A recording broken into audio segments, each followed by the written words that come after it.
The Bangladesh Army starts distributing relief among Rohingya refugee camps in Cox's Bazar to avoid mismanagement. The Army is operating the program through several groups. Cox's Bazar District Administration, local police and different foreign organizations are assisting the Army in this matter. Meanwhile, more Rohingya people entered this morning crossing the border and took shelter in Bangladesh through Tomru and Gumgum Point. The Rohingya refugees are facing problems due to very warm weather as there is no rain in Teknaf and other parts of Cox's Bazar. The health workers are in fear of breakout of diarrhea and other contagious diseases among the refugees.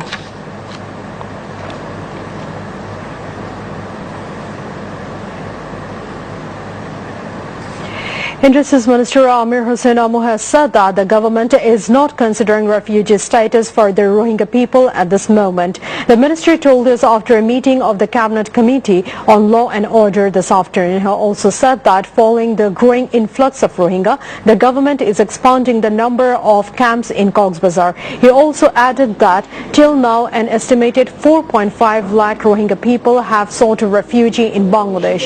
The minister told a vested quarter is trying to instigate communal unrest using the Rohingya issue. In this connection, the law enforcers are on high alert to foil such attempts. রোহিঙ্গাদের status দেওয়ার ব্যাপারে আমাদের কোনো চিন্তা ভাবনা আপাতত নেই। আমরা যে পরিসংখ্যানটা এটা আমরা হিসাব রাখছি, তার কারণ আমরা চাই যে রোহিঙ্গারা তাদের স্বস্থানে আবার ফিরে যাক এবং সেই ফিরে যাওয়ার জন্য তারা ওখান থেকে আসলো এটা একটা তথ্য দরকার, এর জন্য রেজিস্ট্রেশন করা হচ্ছে। এরা যাতে আবার বাইরে বিচ্ছিন্ন বিক্ষিপ্তভাবে যেতে না পারে, আমাদের 12টি ক্যাম্প করা আছে আপাতত, সেই ক্যাম্পে থাকা এবং ক্যাম্পের সংখ্যা প্রয়োজনে বৃদ্ধি করা হচ্ছে। তার কারণ প্রতিদিনই লোক আসছে। আমাদের হিসাব মতো এখন পর্যন্ত 4.5 লক্ষ লোক ইতিমধ্যে আমাদের দেশে প্রবেশ করেছে। Road Transport and Bridges Minister Obaidul Qadir has distributed compensation to the family members of the deceased who were killed in a road accident carrying relief for Rohingya earlier on Thursday.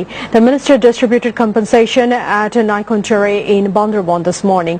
Later he attended a meeting with the local Al-Malik leaders at the Kusala Hall room. Obaidul Qadir discussed the ongoing relief work program with Dilip Kumar Banik, the DC of Bandarban, Police Super Sanjeev Kumar Roy and the 31 BGB commanding officer Lieutenant Colonel Anwarul Azim.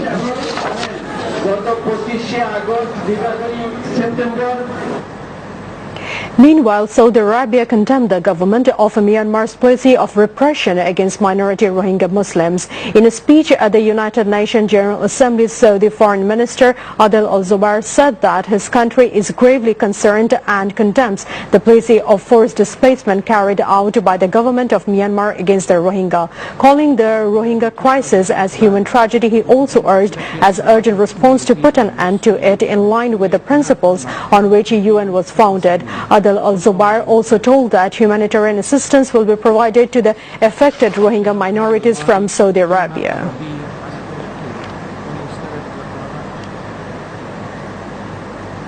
Prime Minister Sheikh Hasina reached the U.S. capital of Washington after attending the programs at UN General Assembly. PM's Press Secretary Ehsanul Karim told that the Prime Minister reached Washington yesterday from New York by road. Sheikh Hasina is staying at the Ritz-Carlton Tysons Hotel in the U.S. capital. After staying in Washington for a week, the Premier will leave for home on 29 September. She will return home on 2nd October via London.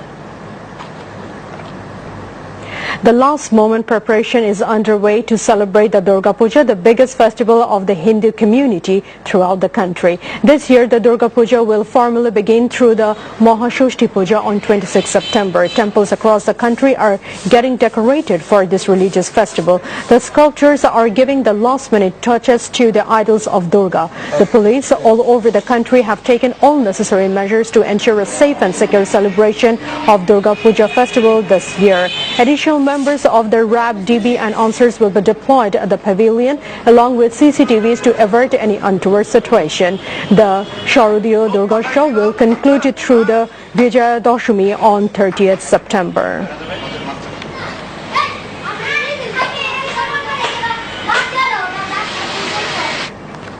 Now, international news.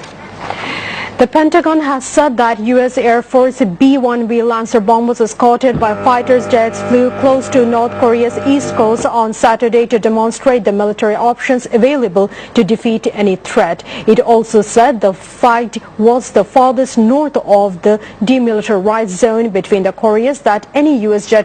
fighter jet or bomber had flown in the 21st century. The flight was flown shortly before North Korea's foreign minister was due to address the United Nations. Later, North Korea's foreign minister Ri Yong-ho said